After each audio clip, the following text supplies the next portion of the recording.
Like I was having sleep paralysis almost every night. I had chiggers not long after that, or scabies not long after that.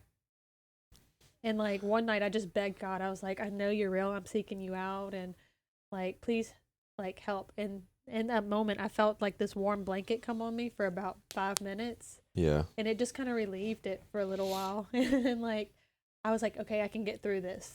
And then I did. But I met David actually called me like oddly enough like not even a week after that experience happened, Mm-hmm. and I should have like like known, but It I takes again, time sometimes, you know. yeah, it does. And it Some of the stuff is instantaneous, but other things take longer. like my belief in him, and like my I was like I'm never going back to like certain stuff, but I still was like scared of not being married and not being loved and not having a family. Mm-hmm. And so he grew up in Bethany also, so I was like, oh, he would understand this story. And when I told it to him, I was like, and I told it to a few people, and I was like, they don't like get it. Mm-hmm. And it felt like I just shared something so valuable, and they were like, "Oh, cool! Like I found this I treasure. know. Yeah, I've Like, shared. look, these diamonds are fucking amazing." And they're like, "Eh, you They know, throw it in the trash. Yeah. yeah, like get that out of my face, get that cotton out of my face." So, and we dated for like a month and a half or so, and then met you at Bethany, and we started sharing the stories, and that's when I was like, "Oh my god, I want to be with this guy. He gets it. Like he absolutely gets it."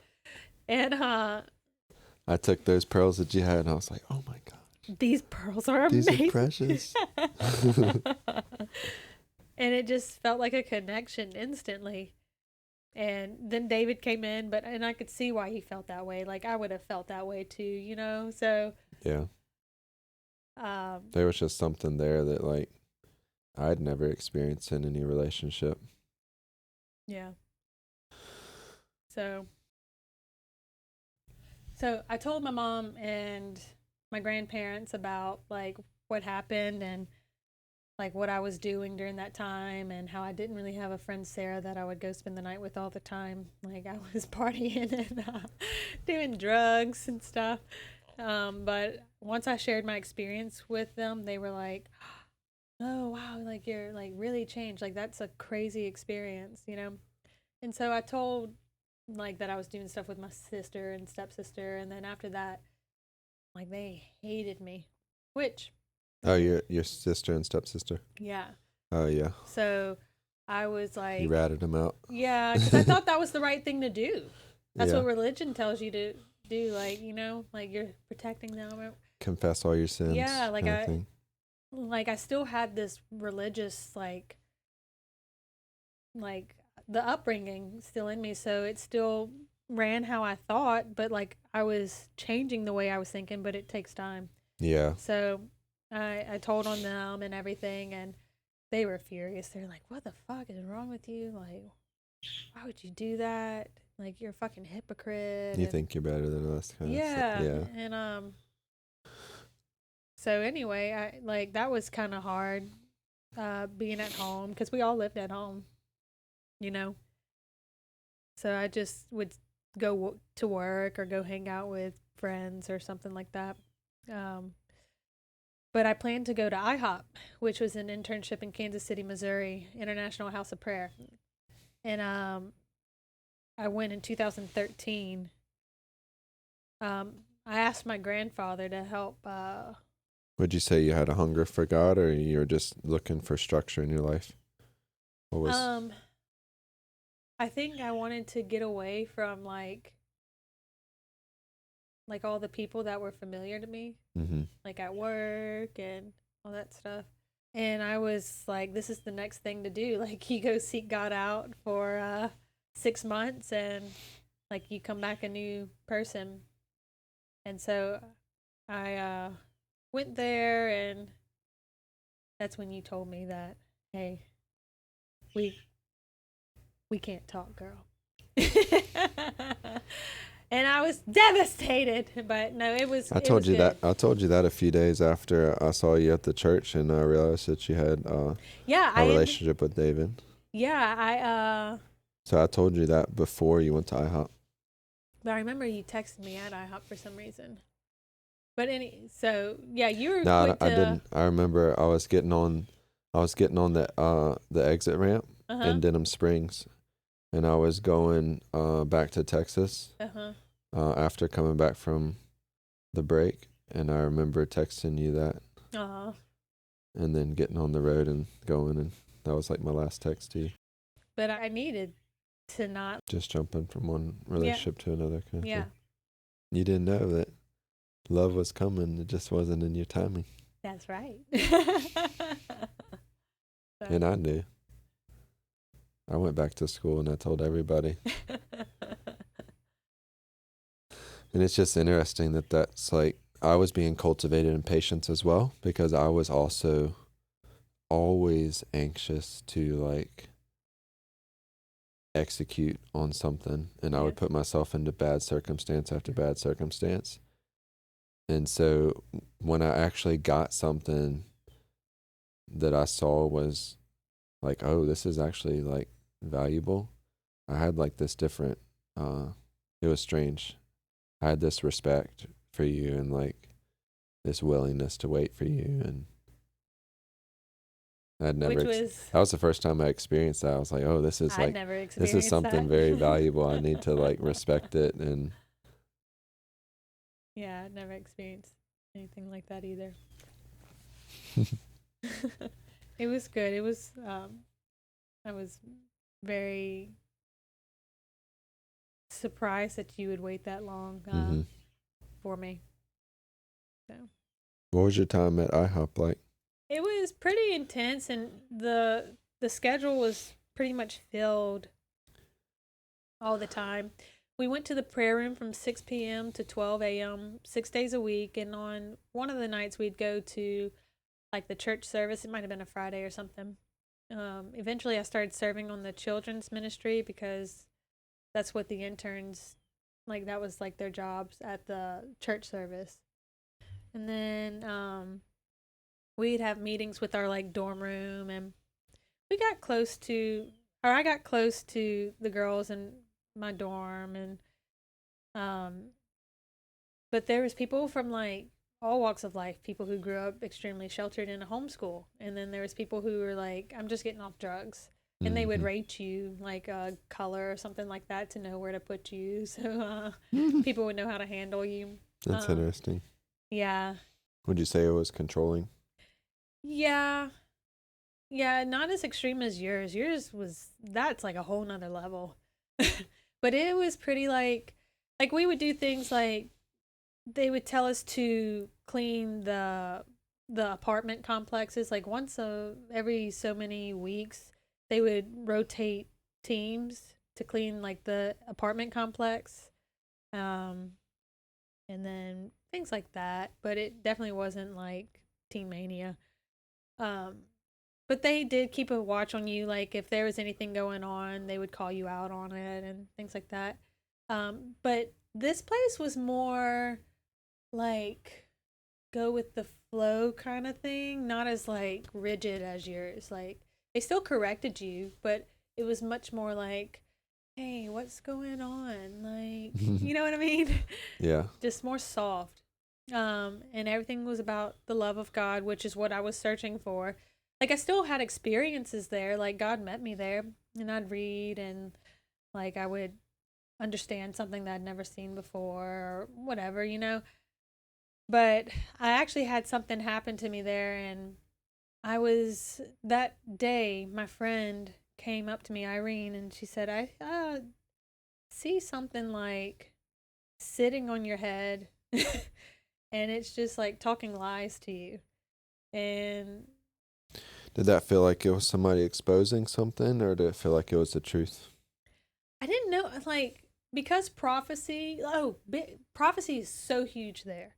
Like, people could come up to you and say, like, hey, God says this about you, or this is what I hear from God. You need to not do this, or you need to, like, it was just a lot of like prophecy was given. Some stuff was like dead on. Some stuff was like, hey, I don't know. But people, I believe, some people have just the knowing and they can pick up on stuff. Like, so, when she told me that, I was like, I took it to heart because I believed prophecy was such a big thing, especially with how I was raised. I was like, something's sitting on me and telling me lies. Like, okay, like, I don't feel like I hear lies. But I trusted her because she had said something to me before, and I was like, damn, that's like spot on. And anyway, we go to the church service that night, and they had this altar call. It was like for people who experienced heaviness or like something like that, depression, or just, I don't know, but a lot of people went up, which is crazy. Like, You had a church event, and like yeah, like why are so many people heavy? Like, and I know 99% of the people. babe, there's probably like, I'm bad with numbers, but like with like people wise, I want to say there was like 100 200 people up there. Okay, and in the thing gets pretty filled. It was a big auditorium, so 100 to 200 people went up. And so I was like, I guess I'll go. Like, I can't remember if I remembered what she said to me. That's probably why I went up. And when I get up there, the guy on stage points at me, out of all these people, points at me and says, "You have the spirit of self-hatred." And I flew backwards. And like I jumped up in the air, like, and I had this outer body experience again. And somebody actually asked me about this on Facebook the other day. It was like, why are you making fun of this if like I saw stuff happened with you? And that's why I want to share this story. So I flew back and I kind of again saw myself from like a bird's eye view, and I'm like screaming, like stuff you see on horror movies. And I'm like convulsing and my arms are like flailing everywhere. And I'm like, what's going on? And then they sat me up and I kind of came back to my body and I started hearing a voice. And it said like in this nasty, sinister voice, like, you're just faking it. You're just doing this for attention. Like, you're so stupid. Like, which is stuff I would tell myself. Yeah. Like, all the time. Like, you're fat, you're stupid, like, and all this stuff. And it's like not sounding like myself anymore. Yeah. And the guy on stage was like, get her out of here. And I was like, and that embarrassed me when he said that. It just did. But again, there was like hundreds of people up there. So, of course, they wanted me out. But at that time, it did embarrass me. What they should have done was like handle that. I feel like so the church likes to hide those sort of things, I think. Like that should have been catered to immediately. Yeah. And they took me like up these flights of steps and like people are like looking at me now, like, and so that was embarrassing again because I'm like, what's going on? I'm like shaking and stuff, and the voice is still like, I mean, it sounded like it was like putting its tongue in my ear. That's the only way to describe it. And still saying some of the same stuff, like, you're such a fucking idiot, and like this, blah, blah, blah, blah, blah, blah, blah, blah. And I'm like, what's going on? I'm looking around and all this stuff still happening to me. And they sat me down and I felt it like come back on me almost. And I remember looking at the girls and thinking like, they have no power, like to do anything with this thing. Like, they can't tell it to leave. I have to like tell it to leave, basically. And after about an hour or so, it left. But I think because I wanted it to leave, it left. Because they didn't really say anything. They were just like, what are you? Like, da-da-da. Like, so, like what you see in movies and what they tell you to do, like, talk to it, basically. Yeah. And I'm like, this thing's, it is so weird. Like, I'm thinking with it. Like, I'm like, why the fuck would I tell you, like, or why the fuck are they asking me this? Like, that thing thought nothing of them. Like, again, I only think, one, the grace of God and the fact that I didn't want it too, was the reason it left. Yeah, So, God had something for your life, but those people, and they tried because they were taught to do that, you know? So, yeah, but that just shows you how, like, and then I went to these classes after about like demons and like the rankings of demons and stuff. they indoctrinate you on how powerful they are, and Yeah. And like, it's all so stupid. it has to do with knowing the power of God. Like, Yeah, they make it about knowing more about the demons and yeah. more about the levels of Yeah. darkness and more about this, and it's like a focus on darkness as opposed to actually knowing like your relationship with God living in you.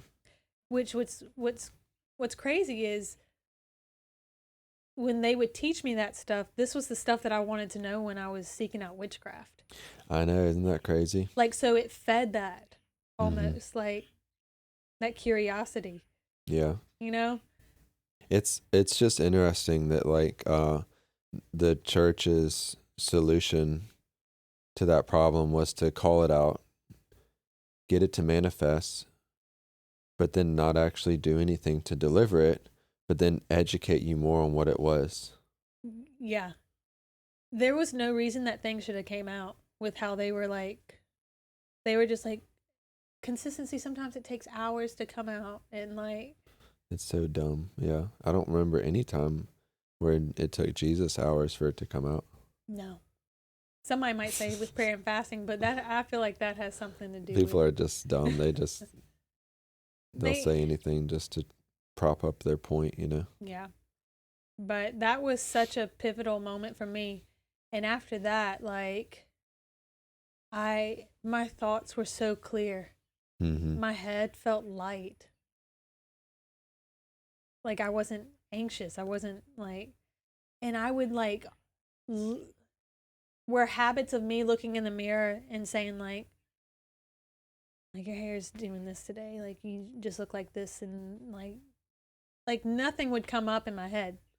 And I was like shocked. And I'm like, what do I do now with this like emptiness? Uh-huh. So one of my leaders, if I even said anything, she was like, no, you need to say a truth now and like write out so many truths and not just like I'm like pretty or like I'm this, like actual like God loves me and this and that. And I felt like that was probably the biggest like help during that time. Like, yeah, you might be hearing these things or like you said these things now, well, let's teach you something else. Mm-hmm. So, but that was probably my biggest takeaway from IHOP. And I do want to mention I did like start talking to somebody at IHOP for a little while, and we got caught by leaders, and they're like, "Hey, y'all can't like talk anymore" and stuff like that. It to the point to where his parents got involved, and then um, like it stopped, and this was like a couple months before IHOP ended. But that was again such a like God was so patient with me during that time, Mm-hmm. and I didn't deserve it. But you did. But he says I did. All right, so let's talk about when you ran into James. What made you instantly feel he gets it? So it kind of goes back to Real quick, yeah. uh, I wanted to ask you about what happened whenever you got home with your experience, how your family Oh, I'm so glad you reacted to asked that. that. That was Because you came back changed, right?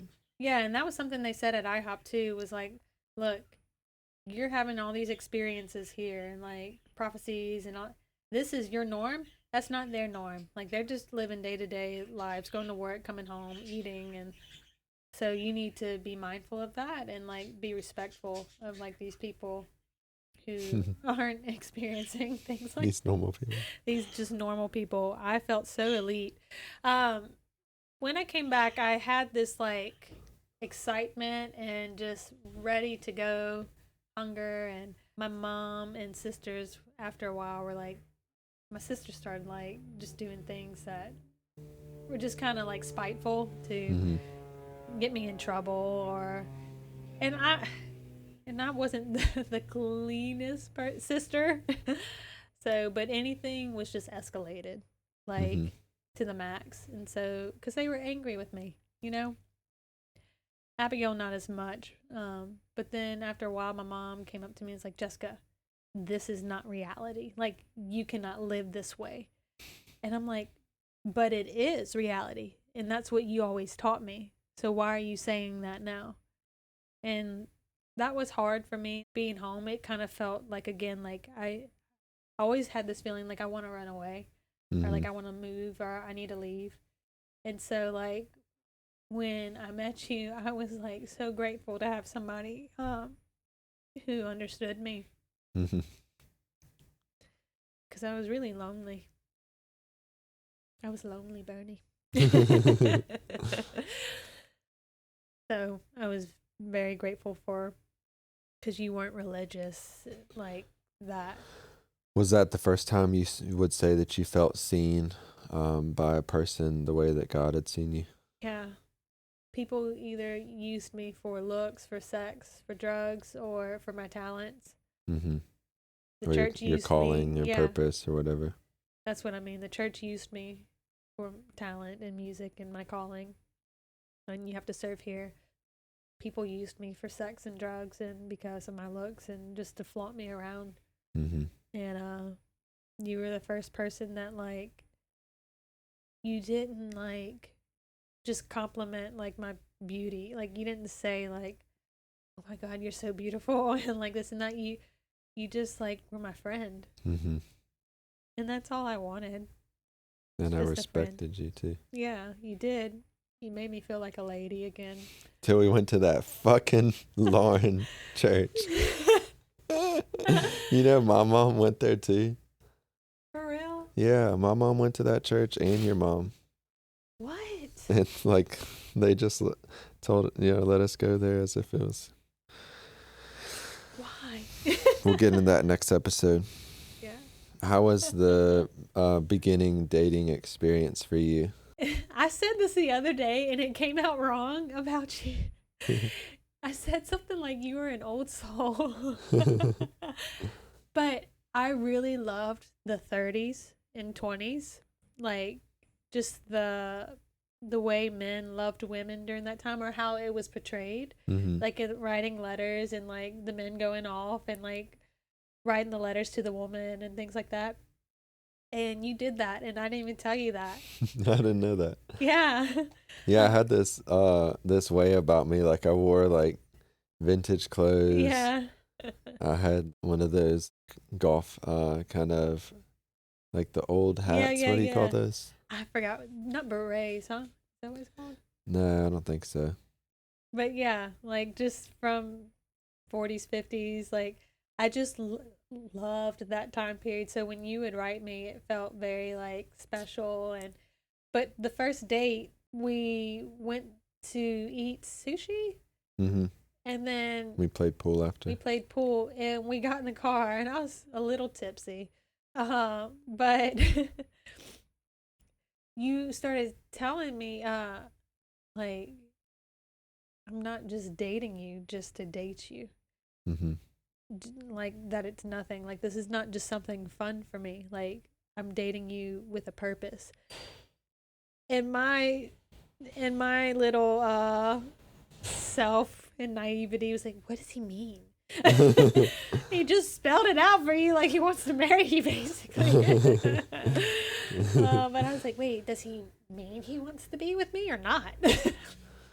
So I think you were so used to people pursuing you sexually as a means of showing you they're serious. yeah, So whenever I didn't pursue you like that at first and just wanted to be your friend and get to know you, you were like, he's not serious about, the yeah, relationship. he doesn't want me for my body. What? So that was a big shocker. But we had fun together. We like went to estate sales, which was fun for me. Uh-huh. And On the next episode, we'll talk more about our dating oh yeah, phase yeah, and yeah, yeah. stuff. We'll get to the good stuff. And I think we should do that one together. Maybe just make it one episode, and we'll Yeah. just go back and forth. Yeah, that sounds good. And then tell me, if you could speak to the girl in the car now, what would you tell her? If anything, I would probably tell myself like it's a process Mm-hmm. to remember those things, because life likes to take it away from you, and people like to take away your experiences, and like, Well, religion does. yeah, religion likes to do that and amount it to nothing. And They try to redirect. they just they dismiss Like, it. oh, that was, that was for this. Like, you Yeah. had that experience so that you could do over here. Yeah. And that's not what it was for. No, I would just tell myself like, hey, stay steady, stay strong. Mm-hmm. Like there's gonna, because I just thought from there it was just gonna be an incline. Like Mm-hmm. it was just always gonna be up. But we've had some really hard times, Yeah. and like if I knew that at that moment, I'd probably be like, just take me now. But those moments, those hard, what looks like bad, what Mm-hmm. looks like good, it's all for my good. Like Yeah, it yeah. shapes my character so I can have that moment again. Like, He's not stressing. no, no, he's not. Be it And good or bad, it's always working out for you, your favor, yeah, it's shaping my character and just making me a better me. So, Mm-hmm. yeah. Some of this stuff is hard to share because it's just personal, and I was always told to keep like my life private, and that was what was portrayed to me, at least. Everything just needs to be hush hush, quiet quiet. Well, religion really cares about its public image, right? Yeah. And actually, the key to being able to be free from your past is being able to talk about it. Yeah. And then once you're able to talk about those things that have happened to you and share it as a testimony Yeah. with other people of what you got through, that's Yeah. what actually builds you character-wise and makes you a stronger person. Yeah. If you just constantly hide your past and are ashamed of it, then it keeps you weak. Yeah. So here it is. That's my story. That was a good high five.